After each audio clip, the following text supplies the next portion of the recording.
Hello, everybody. My name is Brock Pellerin, and I'm here to inform you on how marriages have changed since the 1960s. In the 1960s and prior, marriages were arranged by their parents. Some of the marriages were by choice. Most most couples prior to 1960 were same-race marriages.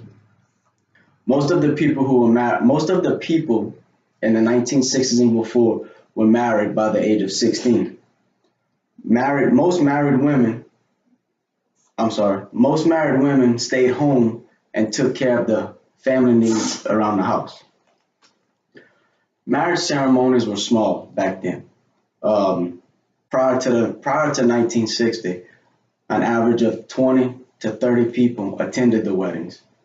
Um, they were not very costly, the weddings back then, as sometimes the receptions were at a family or friend's house. They didn't have to rent out banquet halls or reception halls, hire bands, do anything like that. It was simple and family oriented.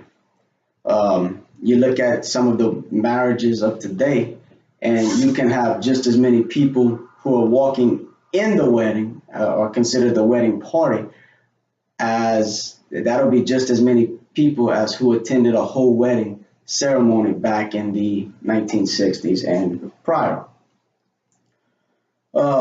Since the Civil War, African Americans were legally allowed to marry here in the United States. Families were large back then. Pregnancy rates were high. Um, they had a lot of kids back then to be able to help on the farms. Kids didn't really graduate back then. Um, Most couples that were married at young ages quit school to raise a family so that they could help out on the farm. Um, Pregnancy rates were very high. Most people did not marry outside of their religion. If they were Catholic, they married Catholic. If they were Baptist, they married Baptist. They pretty much stayed within their same churches also. Looking back at how things used to be, let's look at how things are today. Back then, people went on blind dates. This is how they met. They went on blind dates, um, town functions, they had socials and stuff like that downtown where everybody would meet. And um,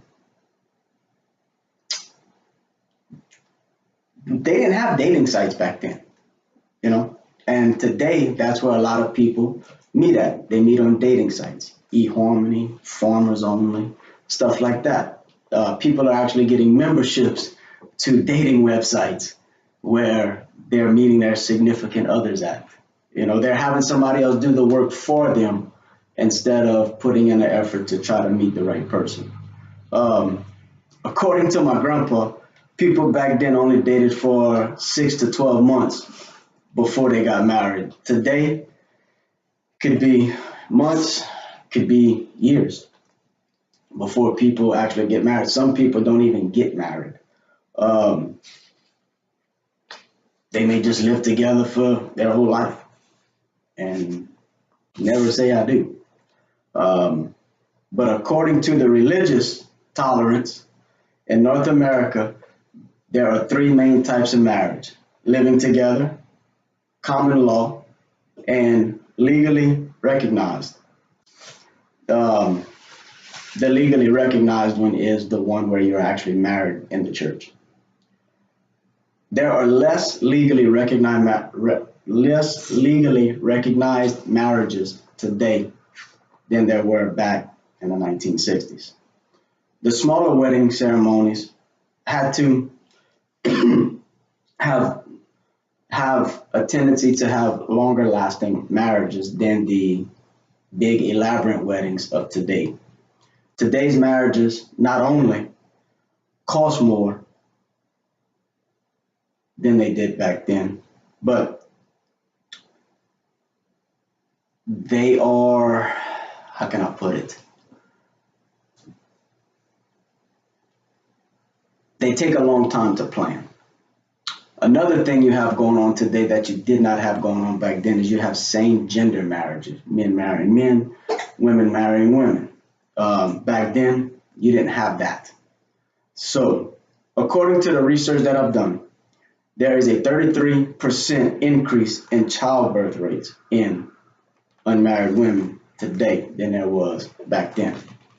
So, that concludes my speech. I hope you enjoyed it, and thank you very much.